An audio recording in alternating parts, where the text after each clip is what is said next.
I was not happy. I am often compelled to revisit that existential turning point. It was awful in the sense that I am filled with awe whenever I remember it, the awe of experiencing the astounding connection between body and soul, because I think that my body was telling me that my soul, however such an entity is conceptualized, was ailing. My physical symptoms represented a state of mind. I felt insufficiently loved, less than happy, and touched by grief. For myself, for what I felt I had not achieved, for the years that lay ahead. But how to explain it? I had lost no one. I had reached the age of 60 with my family intact and my days filled with projects that interested me. It might seem that my life, like that of Jane Austen's heroine Emma, united some of the best blessings of existence. And yet I was experiencing something more devastating than the distress and vexation that Emma encounters on her way to self-knowledge. I felt utterly lost. I sought professional help and was comforted by the assurance that Meniere's syndrome sometimes mimics depression. Medication was prescribed.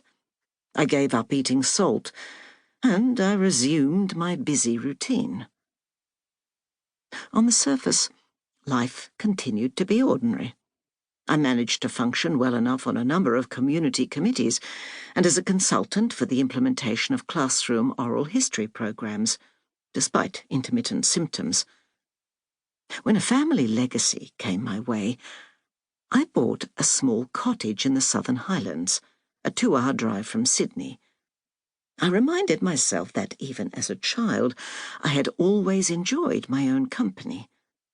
Aware that I had spent my adult life deferring, like so many women of my generation, to the assumed male authority of the household, I decided to put the cottage in my name alone.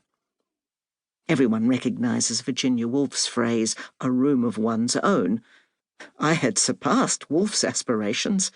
Suddenly, I had not only a room, I was the fortunate owner of a whole house. And as Germaine Greer averred in The Female Eunuch, a book that changed the way I thought about my place in the world, it was money that had made the difference between unhappiness and something else. Jane Austen knew this all too well, as the poet W.H. Auden intimates in a verse that conveys, with mock horror, his shock that an English spinster appears to advocate mercenary marriages. The Bloomsbury legend, as Virginia Woolf became known, was herself damaged by a grim patriarchal background, but she famously showed the world of women that genius can accomplish writing miracles. Her fiction is full of women engaged in the struggle, from Clarissa in Mrs. Dalloway to Mrs. Ramsay in To the Lighthouse. Women waver between acquiescence and independent action. In A Room of One's Own, Woolf took Jane Austen as her example in a lecture to female undergraduates. She lifted the author's shimmering veil of associations and imaginings to reveal how astutely Jane Austen understood the role played by the patriarchy in normalizing the subordination of women, and how effectively she camouflaged that knowledge. It seems to me, however, that Woolf, for all her interest in women and fiction, closed the door on an equally deserving and much larger section of the female population. Women like me, who don't necessarily write fiction. All women need their own space to inhabit, their own air to breathe. I was less endowed with imagination than Jane Austen, but more fortunate than she when it came to pewter, as she and her wealthy brother Edward referred to money.